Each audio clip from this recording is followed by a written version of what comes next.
हमारे चैनल से जुड़ने के लिए YouTube पर लिम्रा एजेंसी सब्सक्राइब करें। फजल का वो अजीम शान को है हिमालय, शरीयत और तरीक़त की वो पाकीज़ा बाग व बहार किसी शख्सियत जिसकी रगों में मौलाए कायनात का लहू दौड़ रहा है। वो अजीम शान को है नूर मजहबी हीरा हुजूर साहिब सज्जादा खानकाह वाहिदिया तैयबिया ताहिरिया बिलग्राम शरीफ की आमद है। पूरा मजमा पूरी जिंदगी के साथ अपने हाथों को फिजा में लहरा के नारे का जवाब दे, नारे तकबीर। थोड़ी जिंदगी और शामिल करें, नारे तकबीर, नारे रिसालत, नारे हैदरी, फैज़ाने वाहिदी, आमदे वाहिदी दूल्हा, उर्से वाहिदी तैयबी ताहिरी, मसलके आला हजरत, आमदे हुजूर साहिबे सज्जादा।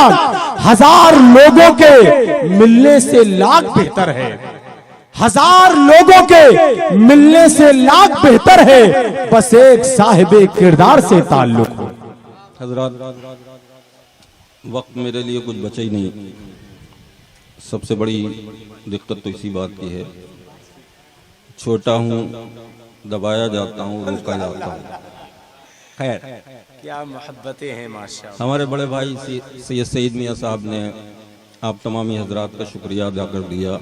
मैं किसी का शुक्रिया नहीं अदा करूंगा, इसलिए कि आप जिस बारगाह में आए हैं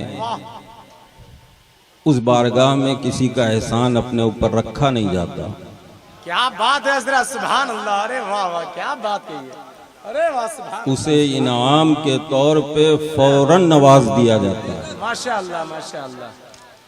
तो मेरा यही विजदान है, मेरा यही ईकान है कि आप जो भी दिली मुराद तमन्ना लेकर आए होंगे और साहिबे उर्स की निगाह जब आप पर पड़ी होगी, आपकी सारी मुरादें पूरी हो गई होंगी। समझ ही में नहीं आ रहा कहाँ से शुरू करूँ, कहाँ पे ख़त्म करूँ। मौलाना लियाकत साहब शायद मेरी आमद से पहले तकरीर कर रहे होंगे। उन्होंने जहाँ पे छोड़ा था मौलाना हनीफ ने वहाँ से उठाया था। क्या बात, सुभान अल्लाह। और फिर मौलाना हनीफ ने जहाँ से छोड़ा था वहाँ पर मेरे बड़े भाई ने उठाया था। अब मैं अगर ऐसे ही चलता रहा तो ये किस्सा पता नहीं कहाँ तक पहुँचे। अब मैं मौलाना लियाकत के आगे पहुँचता हूँ, जहाँ से इन्होंने शुरू किया था मैं उसके आगे शुरू करता हूँ। लोगों, ये जो आज हमारे मुआशरे में जो बिखराव पैदा हो रहा है, जो अफरा तफरी का माहौल है, जो हमारी ये कौम पस्ती की तरफ जा रही है, जहालत की तरफ बढ़ रही है, उसकी वजह जानते हैं आप क्या है? उसकी वजह यह है कि आप भी जिम्मेदार हैं और आपके उलमा भी जिम्मेदार हैं। बड़ी जिम्मेदारी के साथ मैं जुमला बोल रहा हूँ। ये जो उलमा बैठे हैं, जो आपके कायद हैं, जो आपके रहबर हैं, जो आपके इमाम हैं, ये भी जिम्मेदार हैं। इसलिए कि अब हमारा मजहब, हमारा मसलक सिर्फ और सिर्फ जलसों तक महदूद रह गया। बहुत अच्छा कि साहब जलसे करा लो, पब्लिक से 10-10, 20-20 रुपए, 100-100 रुपए इकट्ठा करके बड़े आलिम को बुला लो, किसी पीर साहब को बुला लो और बस जलसा करा लो। ये सबको पता चल जाएगा कि हम मसलके आला हजरत वाले हैं, हम टनाटन सुन्नी हैं, हमारे मुआशरे में सुधार पैदा हो जाएगा। जलसे कराओ, अच्छी बात है मेरे भाई, लेकिन आज जो हमारे मुआशरे में जलसे राइज हैं उनसे फायदा 1% नहीं है, बल्कि नुकसान 99% हो रहा है। उसकी वजह आपको मालूम है, आप सब जानते हैं, जो मुझसे मेरे करीब हैं या मुझे कभी कभार सुन लेते हैं, आप बहुत अच्छी तरह जानते हैं कि मैं किस तर्ज पे बोलता हूँ, मेरा बोलने का अंदाज क्या होता है। किसी का खौफ नहीं है सिवाय खुदा के। क्या बात, बेशक हक है ये। कोई मौलाना को बुरा लगे लगता रहे, किसी मुफ्ती को बुरा लगे लगता रहे, किसी पीर को बुरा लगे लगता रहे, जो हक बात होती है वो मैं बोलता हूँ। आज हमारे जलसों में क्या होता है, हमारे जलसों की शुरुआत ही झूठ से होती है। गौर करिए, अहले स्टेज की खास तवज्जो जी हमारे जलसों के जो इश्तिहार छपते हैं जी उन्हें जरा आप अपनी आंखें खोल के पढ़ने की क्या कोशिश बात किया है, क्या कीजिए बात और है, क्या जिसकी जात का नाम लिखा हो उसकी जरा जिंदगी को खंगालने की कोशिश किया कीजिए। हाय हाय अरे हजरत सुभान अल्लाह। हमारे जलसों में जो इश्तिहार लगे होते हैं ना, आप उसमें कोई भी आलिम का नाम ऐसा बता दीजिए जिस नाम के आगे मुफ्ती ना लिखा हो। क्या बात है। हर आलिम मुफ्ती हो गया बगैर सनद के, और किसी पीर का नाम ऐसा मुझे दिखा दीजिए कि जिस पीर के आगे अलहाज और अल्लामा ना लिखा हो। भले उसने मदरसे में कदम नहीं रखा, क्या बात है जरा। लेकिन दीवारों पे वो अल्लामा मौलाना अलहाज फलाने फलाने फलाने। क्या हुआ? शुरुआत हमारी झूठ से हो गई उस जलसे की, कि जिस जलसे को हमने अपने आका नबी की मोहब्बत में सजाया बहुत अच्छा हजरत। और हमारे मिंबर पे खड़े होकर नाज़िम इजलास की जलसा मकबूल हो गया, जलसा कामयाब हो गया, फलाने की तकरीर हुई, जलसा कामयाब हो गया। जलसा क्या कामयाब होगा तुम्हारा? अगर तुम्हारा जलसा कामयाब हो जाता तो कौम की हालत नहीं होती जो आज नजर आ रही है। क्या बात है हजरत। बताओ किसी फिरके में इतने जलसे होते हो जितने की अहले सुन्नत वल जमात में होते हैं। जी असर क्या है? असर वही है, बड़े भाई ने बताया था कि पहले का किरदार ये था कि अगर बीच सड़क पे कोई पत्थर पड़ा हुआ देखते लोग तो कहते कि आज शायद इस रास्ते से किसी मुसलमान का गुजर नहीं। अल्लाह अकबर अल्लाह अकबर। आज हमारा क्या हाल है? ये तो पिछली बात कर रहा हूँ, माजी में जा रहा हूँ। मुस्तकबिल क्या है मेरे भाई जी? आज हमारा क्या किरदार? आज हमारा ये किरदार है कि हमारी मस्जिदों के इस्तिंजे खाने में जो लोटे रखे होते हैं उनमें भी जंजीरें पड़ी होती हैं। अल्लाह। कहीं ऐसा ना हो कि मस्जिद के इस्तिंजे खाने का कोई लोटा ही लेके चला जाए। हम मस्जिद में कदम बाद में रखते हैं, पहले अपनी चप्पल जूती को महफूज जगह रख देते हैं। जी अभी परसों ही बंबई के वो बब्बू भाई मुझे बता रहे थे, हज़रत 4000 रुपए की जूती लेके आए, मस्जिद में गए नमाज पढ़ने के लिए, एक इस कोने में रखी एक उस कोने में रखी, पता नहीं कि कौन उसे गौर से देख रहा था। जब बाहर निकले वो जूती गायब। अल्लाह। बैठे हैं, यहीं बैठे हैं सामने बब्बू भाई। ये आज का हमारा किरदार है। आज हमारी जबानों में तासीर नहीं। आज हम चिल्लाते तो बहुत हैं, आज हमारे पास वो जबानें नहीं। आज तुम जिस वली की बारगाह में हाजिरी अल्लाह दे रहे हो, इनकी जबान की तासीर मालूम है तुम्हें? सुभान अल्लाह सुभान अल्लाह। इनकी जबान की तासीर ये थी कि असर की नमाज के बाद इस्तिंजा कर रहे थे, उधर से कीमिया घर आया, उसने कहा बाबा मुझे जानते हो? आप इस्तिंजा में मशगूल थे। उसने कहा मैं कीमिया घर हूँ, मैं अपने कीमिये से सोना बना देता हूँ। जी वो अल्लाह वाले, उन्हें सोने से क्या मतलब? इसलिए कि उनके नाना जान ने कह दिया था कि अगर मैं चाहूँ तो ये पहाड़ सोने चांदी के बन जाए और मेरे पीछे चले। सुभान अल्लाह सुभान अल्लाह माशाअल्लाह माशाअल्लाह। तो उन्हें सोने से क्या मतलब? फिर उसने कहा, जब देखा कोई मुतवज्जे नहीं, कोई जवाब नहीं, उसने कहा मैं कीमिया घर हूँ, कीमिया से सोना बना सकता हूँ। आहा सुभान। मुस्कुराया और जो हाथ में मिट्टी का ढेला था ना इस्तिंजे का, उठा के उसकी तरफ फेंका और इरशाद फरमाया तू कीमिये से सोना बनाएगा, फकीर तो इस्तिंजे के ढेले से सोना।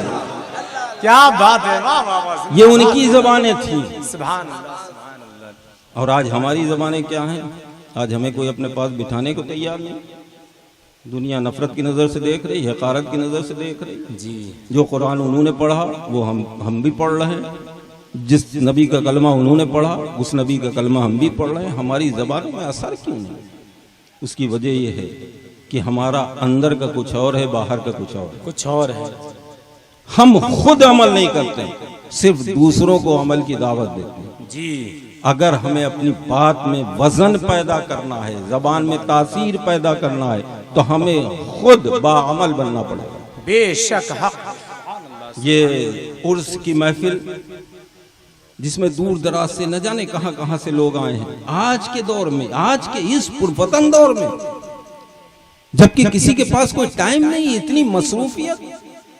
अपना किराया खर्च करके, अपना घर, अपने बच्चों को छोड़कर यहाँ ऐसी जमीन पर आए हुए। क्यों आए हैं? इसलिए कि जिसकी बारगाह में आए हैं वो अल्लाह का मुकर्रब बंदा था। अगर उसने अपनी कब्र से हमारे हक में दुआ कर दी तो अल्लाह हमारी तमाम परेशानियों को दूर कर देगा। आज हमारा किरदार क्या है मेरे भाइयों? अभी भी वक्त है अपने आप को पहचानो। हम कौन थे और क्या हो गए हैं? हम वो थे कि हमारी शक्ल, हमारा किरदार देख के लोग कलमा पढ़ लिया करते थे। क्यों? इसलिए कि तब हम मस्जिद के नमाजी थे, मैदान के गाजी थे, कुरान के कारी थे। आज हमारा क्या हाल है? आज हमारी मस्जिदें सूनी पड़ी हैं, कुरान एक ताक पे कपड़े में लिपटा हुआ रखा है। अपने माँ बाप को हम तकलीफें पहुंचा रहे हैं। बस हमने यही सोच लिया है किसी पीर साहब के हाथ को पकड़ लो, उनके दामन को थाम लो, बस जन्नती हो जाएंगे। जन्नत को इतने हल्के में मत लेना भाई जी। कि पीर साहब ने कह दिया तुम जन्नती हो तो जन्नती हो गए। पीर साहब तुम्हारे कब्र में काम आएंगे। बादशाह मियां साहब किबला जो मेरे बड़े भाई हैं, उन्होंने जैसा कि कहा, तीसरा जब सवाल फरिश्ते पूछेंगे वहां पे पीर साहब काम आएंगे। वो अकीदे के ताल्लुक से होगा सवाल। जब मैदान महशर में पहुंचोगे तो रोजे महशर की जहां गुदाज बुअत अव्वलीन पुरसिश नमाजों के बारे में पूछा जाएगा। कितनी नमाजें पढ़ी थी? लाओ रखो, ये तराजू तुम्हारे लिए रखा है। लाओ अपने रोजों को रखो, लाओ अपनी नेकियों को रखो। आज हर शख्स परेशान नजर आ रहा जी। उसकी वजह क्या है? उसकी वजह यही है कि हम मजहब इस्लाम से दिन ब दिन दूर होते जा रहे हैं। हम अपने उलमा से दूर हो रहे हैं। हम अपने उलमा में कमियां ढूंढ रहे हैं, तलाश रहे हैं। अभी थोड़े दिन पहले मैंने ऐसे ही एक सोचा था, फिर कुछ लोगों को जमा करके मैंने एक मीटिंग की थी। तो उसमें यह फैसला किया था कि हम अतराफ की जितनी मसाजिद हैं सबके अइम्मा को बुलाएंगे, उनकी एक मीटिंग लेंगे और उनकी हौसला अफजाई करेंगे। इस दौर में जलसों से काम तो नहीं दिख रहा है, हाँ इमामों से काम जरूर होगा। सुभान अल्लाह। बेशक इसलिए कि सारी रात का जलसा एक तरफ होता है, इमाम की जुमे की आधा घंटे की तकरीर एक तरफ होती है। बहुत अच्छा। उसकी वजह यह होती है कि सुनने वाले बावजू होते हैं, सुकून होता है और वहाँ पे तमाम खुराफातों से दूर रहते हैं लोग। इसलिए जो इमाम साहब तकरीर करते हैं वो सीधे दिमाग पे असर करते हैं। बेशक बेशक। मैंने सोचा था, खैर वक्त कम था, मैं सारे इम्मा से राब्ता नहीं कर पाया। अब इंशाल्लाह उसके बाद मैंने ये फैसला किया है कि जितने हैं आसपास डिस्ट्रिक्टों के छोटे पैमाने पे शुरू करेंगे, फिर धीरे धीरे उन्हें जोड़ेंगे। उसके बाद एक सोशल मीडिया पे उनका ग्रुप बनाया जाएगा, उन्हें एक मैसेज डाला जाएगा हर जुमेरात को कि कल जुमा है, आपको इस मौजू पे बोलना है। बहुत अच्छा हजरत, बहुत अच्छा। सुभान अल्लाह। कि इमाम की जिम्मेदारी सिर्फ यही नहीं है कि उसने 5 वक्त नमाज पढ़ा दी। इमाम की जिम्मेदारी सिर्फ इतनी नहीं है कि उसने आपके घर आके फातिहा पढ़ दिया।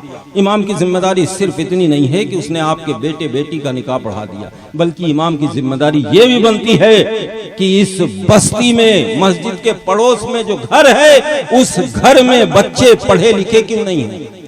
बहुत अच्छा हजरत, माशाअल्लाह। इस गांव में, जिस गांव की मस्जिद के हम इमाम हैं, उस गांव में जो बारात आई तो बारात में ये डीजे बाजे कैसा है, ये भी जिम्मेदारी इमाम की।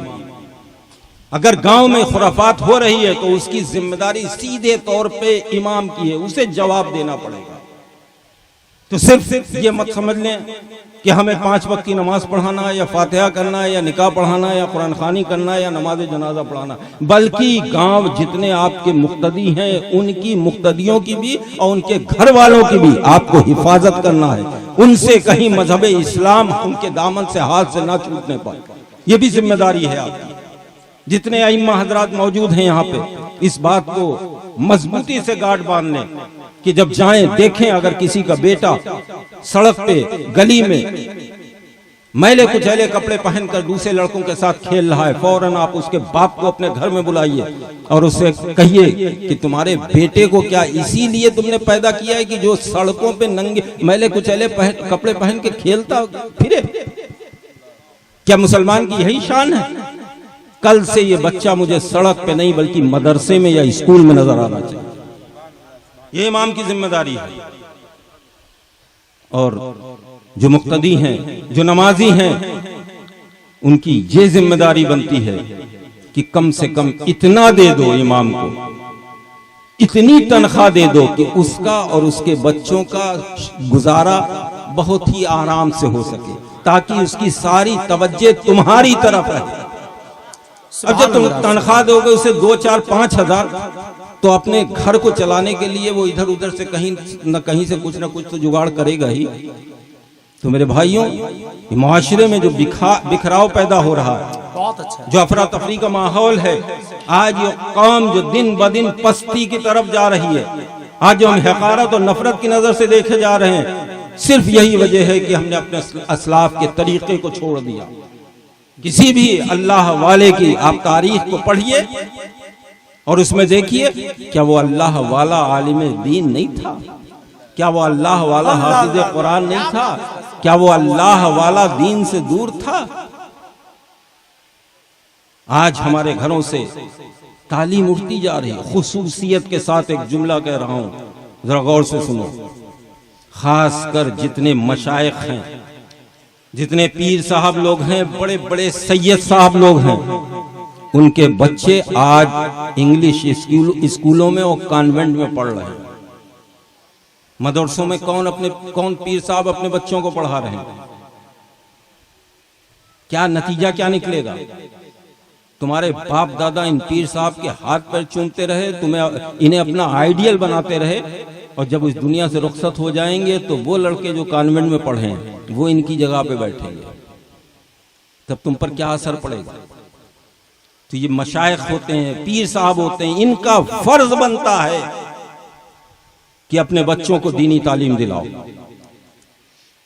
तुम रहनुमा हो, कायद हो, रहबर हो, तुम्हारी आने वाली नस्लें जो हैं वो आलिम दीन हाफिज कुरान बनके इस दुनिया वालों के सामने रोशन हो, ताकि तुम्हारी और इस कौम की इस्लाह कर सके।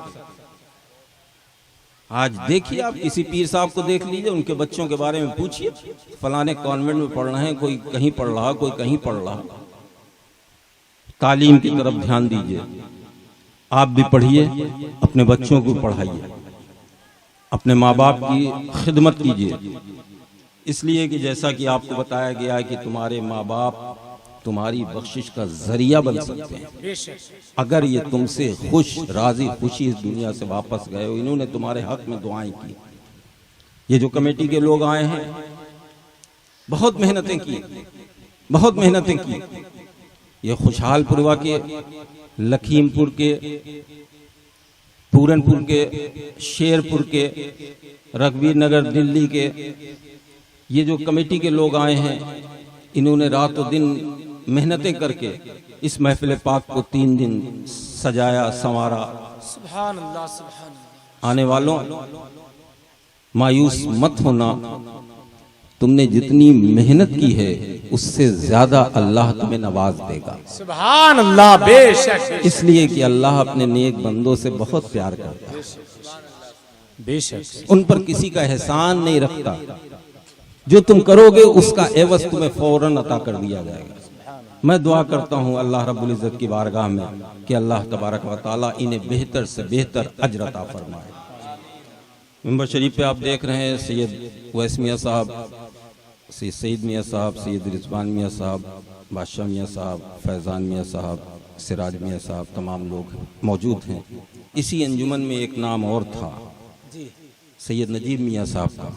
माशाअल्लाह, माशाअल्लाह। कल मेरे पास फोन आया, कहने कि अहलिया 3 दिन से अलीगढ़ हॉस्पिटल में ICU में थी, 3 दिन के बाद अब नॉर्मल कमरे में आई। अब सोहेल भाई बताइए मैं कैसे आ जाऊं? हमने अरे कहने बस दुआ कीजिएगा उनके लिए, आप सब उनके लिए दुआ कीजिए कि अल्लाह तबारक व तआला उन्हें जल्द से जल्द शिफा अता फरमाए, आमीन, आमीन। सेहत व तंदुरुस्ती अता फरमाए, उम्र में बरकत अता फरमाए। माइक पे आए, कुल शरीफ पढ़ें।